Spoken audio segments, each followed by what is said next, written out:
Hi, Louise Rhian Poole here, and I'd like to say thank you so much to Occhi magazine for asking me about my latest projects, and hello to all your readers. Hi.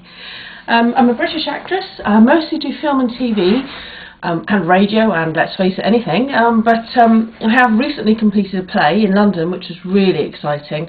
It was a project called The Line-Up, which was a classic sort of whodunit set in a modern setting, so like a TV crime drama really. The policeman sat in the middle of the stage and interviewed one suspect, then interviewed another, and the audience sort of helped work out who did it. And my character was a character called Stella Richards, and she was a real, what you might call, what we in Britain call, a tart with a heart.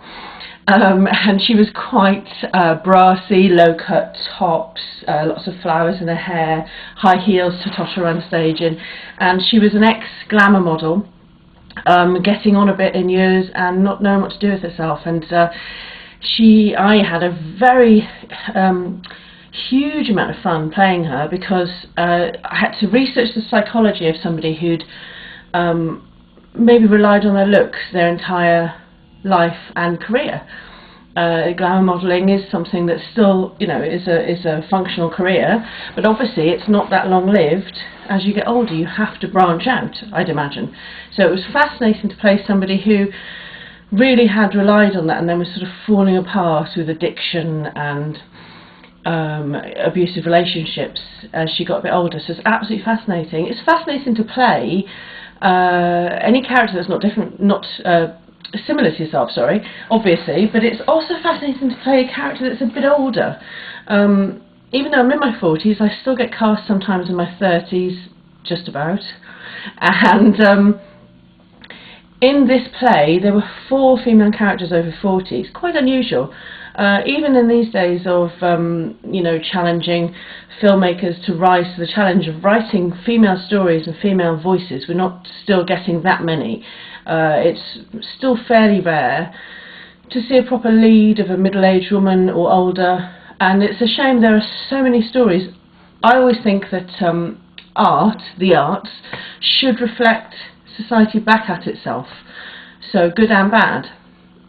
You know, so hence when, obviously art should be entertainment as well, absolutely it should be, but art should reflect society back at itself, so that we have those water cooler moments where we all talk about a subject, or a film can make you think about a subject you've never thought about before and debate it with friends, and it can shed light on something that's been in the dark, and sometimes it can make those things shrivel up because they have light shed on them. And sometimes it's a good thing that you become aware of something you weren't aware of before. In terms of some of society's obvious failings, racism and inequality, for example, the recent film Hidden Figures, about black female important figures in the space race that nobody knew of. I mean, it's ridiculous, but it's obviously wonderful those things are being addressed, and that's something that the arts can do, as well as absolutely entertain you, knock your socks off and give you something to eat popcorn to. So what were your other questions? Let me see. You asked me about the play, which I've just told you, and oh yes, okay, so my recent projects includes The Dark Kingdom, which is the sequel to The Knights of the Damned, and is called, the trilogy is called Order of Kings. The next film is The Dark Kingdom. Fabulous title, and it comes out on the 24th of September, and the trailer is about to drop, so you'll see that soon. Now, I play Luanda. I'm sort of a peasant from the village, landlady of the pub. It's all sort of set medieval times, and there's dragons, and there's zombies, and there's warriors, female warriors, amazing female warriors. There's knights, there's dragons. What haven't I mentioned? There's an awful lot in it. If you like fantasy, intense fantasy, sort of Game of Thrones style, also with an army of the Walking Dead, you will love this. And I'm looking forward to seeing it, because obviously I haven't seen the whole film either. Premieres in September. My character has a lot of emotional journey in this one. I can't tell you too much, I suppose, really. I don't want to spoil anything. But, you know, I have a huge emotional and physical journey to go on, so it's going to be fascinating.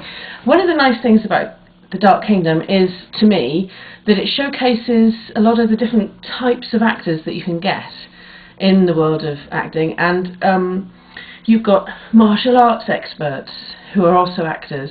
You've got stunt people. You've got actors like me who are my acting comes from emotion. I always want to find their journey, find the truth of the character through how they feel and where they are and what's happened to them. So that mix of things in an action film is going to be really interesting, I think. So that's that one. And then the good news is I've just been given is that I'm in the third film following that, which comes out in 2019, called Clash of the Kingdoms.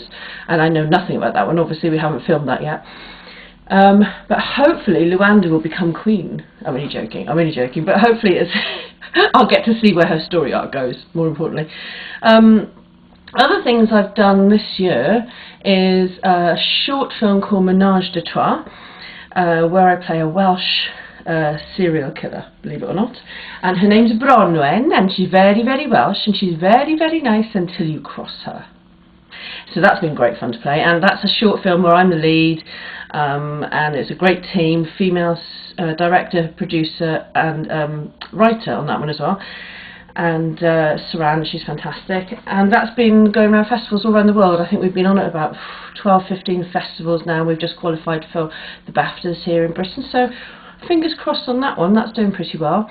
I've also done a short film called Silence with a British filmmaker, which is hopefully, fingers, toes, eyes, whatever crossed, everything crossed for me please. It's a short film that's hopefully going to be part of a bigger feature film starring Olivia Williams called The Impact, which is about the end of the world. And that's going to be a very emotional journey. I can't give away too much about it, but you can look at Create 50 website or Impact 50 and it will tell you all about it. And they've got, the interesting thing they've done is they've got a load of filmmakers to make a short film about the end of the world happening in an ordinary house. So mine is a mum of an autistic daughter, and I'm trying to explain to her that there's literally minutes before the world will end, and it's the mother's emotional journey in a way because the daughter has a form of autism that prevents her from really communicating and understanding. So yeah, it was hard work and rather fantastic. I understand the storyline very much because I have a son who's autistic, and he's not non-verbal now, but he's yeah, I certainly understand the journey of autism. So it was a really interesting role to play, again very emotional. So our short film and all the other short films they've commissioned will slot within the feature film when it's coming towards the end of the world, and they'll be sort of having a look in different houses all around the world to see how those people are coping, and those mini stories within the big feature film story should be really interesting. And I don't think that's due out probably till the end, at least the end of 2018, probably later, but you know. And let me see, what else have I been doing? I've just been cast in a new feature film, a British feature film called D-Day Assassins, and in this I play Andrea, head of a French family in 1944. And further than that, I can't tell you too much of the storyline because I'm sure the filmmakers will kill me. But that's North Bank Entertainment, so watch out for that. And I think that's due out in January 2019. We're about to shoot it. I literally am about to get the script tomorrow. So that should be really exciting. And what else? I have also... wow, there's an absolute ton of things I've been doing. I've done a TV mini-series. I've done a couple of adverts. Oh, I'm in the latest music video for the Fratellis. That's another one to tell you about. The Fratellis, fantastic pop rock band. You'll probably know them for Chelsea Dagger. I'm in their latest music video for the song Star-Crossed Losers. We're already at something ridiculous like 600,000 hits on YouTube, crazy, and they were at number 4 with the album recently, and it's doing really, really well. And I play a grown-up gothic type girl in a troubled romance, and the whole video is played backwards, so it was really cool to film. We filmed these big arcing long scenes so that they could then play it backwards. So have a look at that, that's really fantastic as well. I think that there's probably other projects that I wanted to tell you about and I can't think now. I think that's probably all of them for now. It's just fantastic. I think I've come a long way since I talked to Occhi last year, and I really do think that, well, acting is just, apart from my family life, acting is who I am. And I like to, as I was talking earlier about the emotional journey, that's my thing really with acting. I like to feel where they are, I like to become who they are, I like to feel their journey. And I really think that in acting, no matter what level you're at, you've got to aim to be a fantastic actor, not just a good actor, not just an average actor, not just a working actor.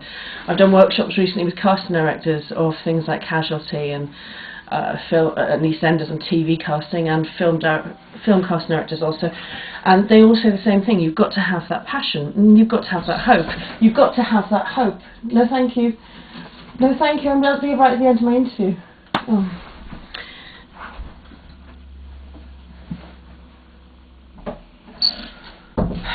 My husband coming in. Maybe you can cut that bit. I don't know whether I can cut that bit. All I was going to say at the end of that was that you have to have hope in a strange industry. It's a strange industry in a lot of ways, but you have to have hope, and you have to have self-belief. I mean, not having self-belief is like not believing in the sun. The sun's going to come up anyway, but if you didn't have self-belief, it'll be a hell of a long night. I'm going now. Take care. Lots of love. Thank you for listening. Bye.